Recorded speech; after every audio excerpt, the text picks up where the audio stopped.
Hello everyone, welcome back to my channel. शिक्षक नियुक्ति के विज्ञापन का इंतज़ार जो हो रहा था, सो फाइनली इंतज़ार जो है ख़त्म हुआ और बीपीएससी शिक्षक नियुक्ति का जो है विज्ञापन आ चुका है। आपको स्क्रीन पे दिख रहा है बिहार लोक सेवा आयोग, नेहरू पथ, बेली रोड, पटना। विज्ञापन संख्या, और इसमें सबसे पहले प्राथमिक विद्यालय के मूल कोटि वर्ग 1 से 5 के विद्यालय अध्यापकों के लिए जो है वो दिया गया है। तो इसमें सामान्य में पद, फिर अनारक्षित, आरक्षित, आर्थिक रूप से कमज़ोर, महिला, अत्यंत पिछड़ा वर्ग की महिला, और मतलब सारा जो पदों की संख्या है वो इसमें दिया गया है। साथ ही विद्यालय अध्यापक का जो वेतनमान होगा वो मूल वेतन जो है 25,000 होगा, और अस्थाई एवं नई पेंशन योजना के नियम अनुसार अनुमान्य होगा, मतलब नई पेंशन योजना भी इसमें मिलेगा। इसके बाद योगदान की तिथि से 2 वर्ष की अवधि परीक्षामान अवधि मानी जाएगी एवं परिवीक्षा अवधि संतोषजनक नहीं पाए जाने पर परिवीक्षा अवधि का विस्तार 1 वर्ष के लिए किया जाएगा। इसके बाद मतलब जो इससे जो नियुक्ति होगी तो उसमें 2 वर्ष तक जो की अवधि जो है वो परीक्षामान मानी जाएगी, और अगर परिवीक्षा अवधि संतोषजनक नहीं हुई तो फिर उसका विस्तार 1 वर्ष के लिए किया जाएगा। इसके बाद है माध्यमिक शिक्षक का दिया गया है। इसमें भी पहले पदों की संख्या दी गई है कि कितना पदों की संख्या है। विषयवार हिंदी, अंग्रेजी, विज्ञान, गणित, सामाजिक विज्ञान, संस्कृत, उर्दू, अरबी, फारसी और बांग्ला में। श्रेणी एवं सेवा के अधीन वर्ग, इसमें वेतनमान जो है मूल वेतन 31,000 है। प्रतिमाह एवं अनुमानित भत्ते इसमें है। अस्थाई एवं नई पेंशन योजना के नियमानुसार अनुमान्य परीक्षेमान अवधि, इसमें भी सेम वही चीज़ है जो 1 to 5 के लिए था, और यही है। इसका वेतनमान जो है वो अलग है। और इधर +2 का है। उच्च माध्यमिक विद्यालय 11-12 के विद्यालय अध्यापकों के लिए जंतु विज्ञान, वनस्पति विज्ञान, रसायन शास्त्र, गणित, भौतिकी शास्त्र, अर्थशास्त्र, भूगोल, इतिहास, गृह विज्ञान, संगीत, दर्शन शास्त्र, राजनीति शास्त्र, मनोविज्ञान, समाज शास्त्र, अकाउंटेंसी, बिजनेस स्टडीज़, इंटरप्रेन्योरशिप, और इधर लैंग्वेज में है अरबी, बांग्ला, भोजपुरी, कंप्यूटर विज्ञान, हिंदी, अंग्रेजी, मगही, मैथिली, पाली, फारसी, प्राकृत, संस्कृत और उर्दू। और वेतनमान जो है मूल वेतन इन लोगों का +2 वाले का वो है 32,000। प्रतिमाह एवं अनुमान्य भत्ते अस्थाई एवं नई पेंशन योजना के नियम अनुसार अनुमान्य, और सेम चीज़ जो सब के लिए था कि 2 वर्ष जो है वो परीक्षामान अवधि रहेगी, और परीक्षा अवधि संतोषजनक नहीं पाए जाने पर उसका विस्तार जो है 1 वर्ष के लिए किया जाएगा। इसके बाद दिया गया है प्राथमिक विद्यालय में मूल कोटि के विद्यालय अध्यापक तथा माध्यमिक एवं उच्च माध्यमिक विद्यालय में विद्यालय अध्यापक पद के लिए विषयवार आरक्षण रोस्टर समेकित रूप से आयोग की वेबसाइट पर उपलब्ध है। विज्ञापित रिक्तियों की संख्या औपबंधिक है जो घट बढ़ सकती है। अभ्यर्थियों की संख्या के अनुरूप परीक्षा का संचालन 1 से अधिक चरणों में आयोजित की जा सकती है। इसके बाद फिर जो है अहर्ता दी गई है कि विद्यालय अध्यापक पद के लिए नियुक्ति के लिए अहर्ता क्या क्या होनी चाहिए। तो भारत का नागरिक हो और बिहार राज्य का निवासी हो। विद्यालय अध्यापक के पद पर नियुक्ति हेतु राष्ट्रीय अध्यापक शिक्षा परिषद द्वारा समय समय पर निर्धारित शैक्षणिक एवं प्रशैक्षणिक योग्यता धारित करता हो।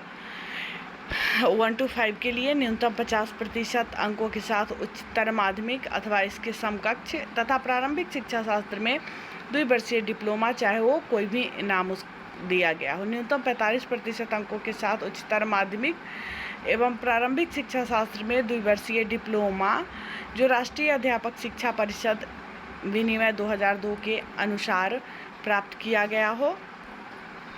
न्यूनतम 50% अंकों के साथ उच्चतर माध्यमिक तथा शिक्षा शास्त्र विषय शिक्षा में 2 वर्षीय डिप्लोमा अथवा स्नातक तथा प्रारंभिक शिक्षा में 2 वर्षीय डिप्लोमा, चाहे जिस भी नाम से जाना जाता हो, या 50% अंकों के साथ स्नातक या शिक्षा स्नातक बीएड, न्यूनतम 55% अंकों अथवा उसके समकक्ष ग्रेड के साथ स्नातकोत्तर और 3 वर्षीय एकीकृत बीएड एमएड। इसके बाद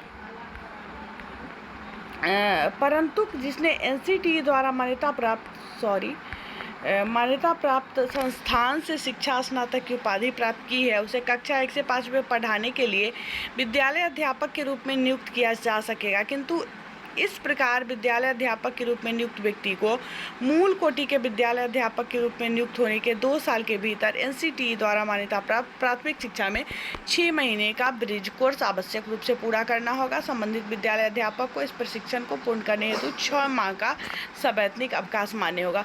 मतलब जो BEd वाले की नियुक्ति इसमें होगी तो उनको 2 साल के भीतर जो है ब्रिज कोर्स करना होगा। जिसने भी NCTE से मान्यता प्राप्त किसी संस्थान से 3 वर्षीय एकीकृत BEd MAd की योग्यता हासिल कर ली है, उसे कक्षा 1 से 5 पढ़ाने हेतु विद्यालय अध्यापक के रूप में नियुक्त किया जा सकेगा, बशर्ते कि विद्यालय अध्यापक के रूप में नियुक्त व्यक्ति को प्राथमिक विद्यालय अध्यापक के रूप में नियुक्ति के 2 साल के भीतर राष्ट्रीय अध्यापक शिक्षा परिषद द्वारा मान्यता प्राप्त प्रारंभिक शिक्षा शास्त्र में अनिवार्य रूप से 6 महीने का ब्रिज कोर्स करना होगा। संबंधित विद्यालय अध्यापक को इस प्रशिक्षण को पूर्ण करने हेतु 6 महीने का सवैतनिक अवकाश मान्य होगा।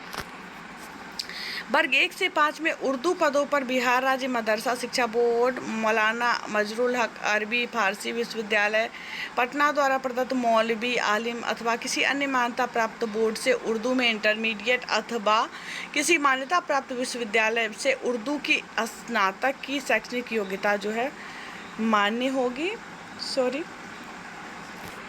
वर्ग 1 से 5 के लिए बांग्ला शिक्षकों के पदों पर इंटर में 50% अंकों या बांग्ला अथवा किसी अन्य मान्यता प्राप्त विश्वविद्यालय से बांग्ला में स्नातक की योग्यता मान्य है। समकक्ष तकनीकी शिक्षा की डिग्री, प्राच्य भाषा विषय से संबंधित डिग्री सामान्य विषय विद्यालय अध्यापक 1 से 5 हेतु मान्य नहीं है। किसी सोसाइटी अथवा ट्रस्ट के द्वारा स्थापित स्वैच्छिक संस्थाओं द्वारा प्रदत्त भाषा विशेष की उपाधि डिग्री भी विद्यालय अध्यापक पद पर नियुक्ति हेतु मान्य नहीं है। कक्षा 1 से 5 तक के अध्यापक के मूल कोटि के पद पर नियुक्ति हेतु शैक्षणिक एवं प्रशैक्षणिक योग्यता में अनुसूचित जाति, अनुसूचित जनजाति, अत्यंत पिछड़ा वर्ग एवं दिव्यांग के अभ्यर्थी को न्यूनतम निर्धारित अर्हतांक में 5% की छूट होगी। जैसे मतलब अप्लाई करने के लिए जो न्यूनतम अर्हता है उसमें जैसे किसी को अगर 50% जिसको रहेगा इंटर में वही अप्लाई कर सकता है, तो वहाँ पे जो अनुसूचित जाति, जनजाति और पिछड़ा वर्ग एवं दिव्यांग है उनको 5% की छूट यहाँ पे मिलेगी। इसके बाद है कक्षा 9 से 10 के लिए निर्दिष्ट विषय समूह में कम से कम 50% अंक सहित किसी मान्यता प्राप्त विश्वविद्यालय से स्नातक अथवा स्नातकोत्तर में अथवा इसके समतुल्य उत्तीर्ण एवं राष्ट्रीय अध्यापक शिक्षा परिषद से मान्यता प्राप्त संस्थान से शिक्षा में स्नातक अथवा मतलब पूरा योग्यता जो है इसमें दिया गया है। फिर कक्षा 9 से 10 के लिए विषय समूह दी गई है और फिर 11-12 के लिए दी गई है।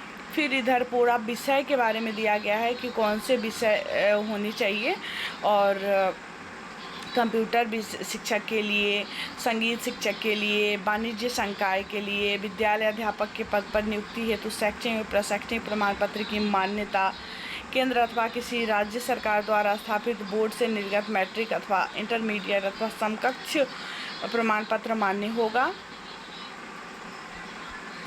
और केंद्र अथवा राज्य सरकार के अधिनियम से गठित विश्वविद्यालय या विश्वविद्यालय अनुदान से प्राप्त मान्यता प्राप्त विश्वविद्यालय द्वारा निर्गत स्नातक एवं स्नातकोत्तर का प्रमाण पत्र मान्य होगा।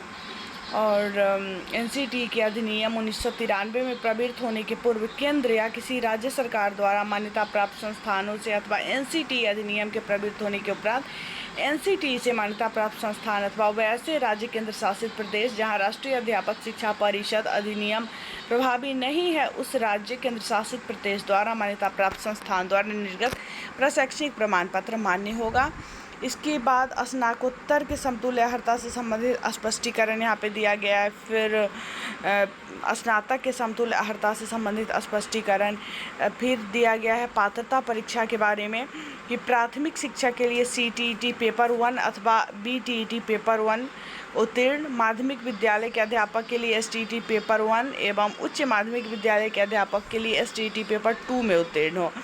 परंतु वर्ष 12 के पूर्व नियुक्त एवं कार्यरत शिक्षक 2 दक्षता परीक्षा उत्तीर्ण होंगे के लिए शिक्षक पात्रता परीक्षा में उत्तीर्णता अनिवार्य नहीं होगी। इसके बाद नोट में दिया गया है कि शिक्षक प्रशिक्षण के वैसे अभ्यर्थी जो शैक्षणिक योग्यता धारित करते हो, पात्रता परीक्षा उत्तीर्ण हो एवं शिक्षक प्रशिक्षण पूरा कर लिए हो तथा शिक्षक प्रशिक्षण की परीक्षा में सम्मिलित होने वाले हैं, वे भी विद्यालय अध्यापक पद पर नियुक्ति हेतु आवेदन दे सकेंगे, बशर्ते प्रशिक्षण की परीक्षा का आयोजन 31/8/2023 तक पूरा, मतलब अपीयरिंग कैंडिडेट भी इसमें भाग ले सकते हैं।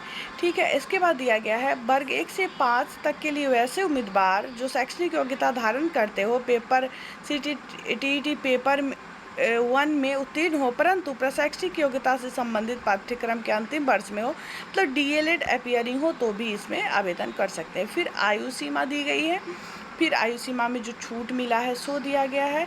फिर चयन की प्रक्रिया क्या होगी, जो सिलेबस बोल सकते हैं इसको, जो पहले ही जारी हो गया था, इसको हम लोग देख चुके हैं, तो वही इसमें अटैच किया गया है और वही सब दिया गया है। साक्षात्कार नहीं लिया जाएगा।